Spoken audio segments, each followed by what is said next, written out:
সুপ্রিয় দর্শক, এদিকে লক্ষ্য করুন, শশা গাছে ১০ গুণ ফলন হবে মাত্র ৳১ খরচে। কিভাবে জানতে চান? তাহলে পুরো ভিডিওটি দেখুন। এজন্য অবশ্যই আপনাকে একটি উপাদান দিতে হবে।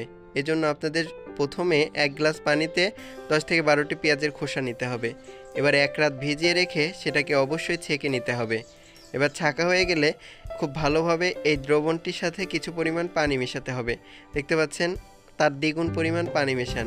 এবার এই দ্রবণটি তৈরি করে ৭ দিন পর পর গাছে দিন।